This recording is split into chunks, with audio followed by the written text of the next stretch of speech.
Hey everybody, welcome to my channel. Today I'm going to be doing a skincare review. I am reviewing two products from the MANUKA Honey and Yogurt line from Shea Moisture. So this is a skincare line. I have reviewed the same line but for their hair products. So I will link that in the cards. But we're going to get started with the cleanser. So this is the MANUKA Honey and Yogurt Glow Getter Nourishing Cleanser with Vitamin C. So it's kind of like a creamy clay texture cleanser. So you're supposed to apply it on dry skin and then add water and it turns into this cream consistency. But I've applied it both ways, that way as well as applying it on a wet face like I normally would with the cleanser. The same consistency is like a creamy, slippery consistency all over your face. It's pretty cool actually. I don't mind it. I feel like it didn't strip my skin or anything and it didn't break me out. I don't generally have acne prone skin, only during that time of month, and it's usually on my T-zone, so I didn't experience any breakouts. I didn't feel like it dried my skin out in any way. The texture was cool, not too weird. I think it took more getting used to the moisturizer, which I'm about to talk about,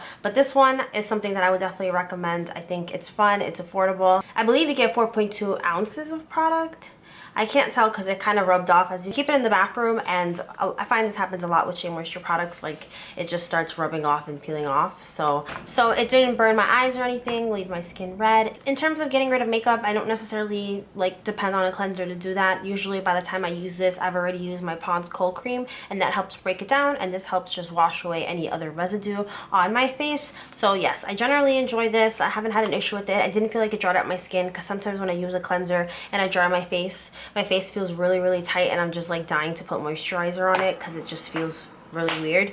I don't have that feeling with this, so that's good. So far I love it. I am almost done with this bottle and it was a pleasant surprise. It also doesn't have any like offensive odor. It smells like the MANUKA Honey, so if you've smelled this line before then you'll be fine, but if it's your first time it might be a little bit, not off-putting, but it takes a little getting used to. When I first tried this in like the skincare form, even the hair care form, it's an interesting scent, but it's a very natural scent. Like it's not florally, it's not in your face sugary or sweet. It smells natural and like earthy. So now I'm going to talk about the Glow Getter Pressed Serum Moisturizer. This stuff right here has a very weird texture. This took some getting used to. So you get the MANUKA Honey, you get the yogurt extract and the vitamin C, but it's a very like oily texture, which makes sense because it's in the name. It's a Glow Getter Pressed Serum Moisturizer. I kept forgetting that. So my first couple times of applying this, because it's an oily wet thing and you're applying it on freshly dry skin, it just feels funny,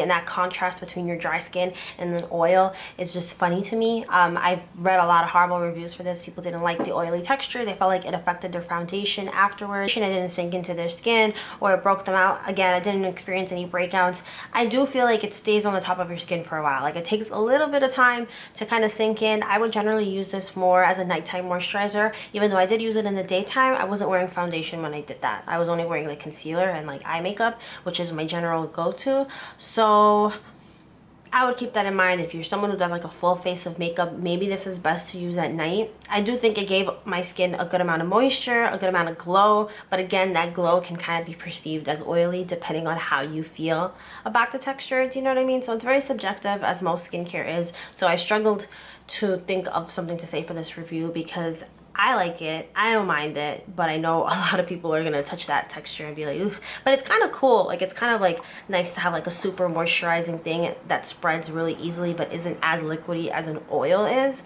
if you know what I mean. It's a cream, and then as you blend it in, it kind of melts into like an oily grease ball, which again can turn some people off. I didn't mind it. I really like these products. I will continue to use them until I run out. I'm not sure if I will repurchase them, just because I do like to try other things, but I was on this journey of creating like a drugstore skincare routine because I went from there's an airplane flying by, sorry guys, the airplane passed by and I forgot my train of thought.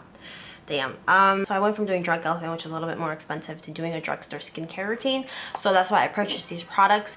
So if they run out, I'd probably repurchase the cleanser again. I don't know about the moisturizer, not because I didn't like it, but because I'm constantly trying new things out. I try them out for 6 months, then I do a review, and then the cycle continues again and again and again. So let me know if you've tried any of the Shea Moisture skincare line. I don't know, I'm like intrigued by it. It's not super cheap, but it's not super expensive. It's kind of within like the $10 range. So yeah, let me know what you think down below. So let me know down below what you're currently using as a cleanser, and if you've tried any of the Shea Moisture skincare lines. That being said, thank you so much for watching. If you made it to the end, I really appreciate it, and I will see you guys next time with another video. Bye.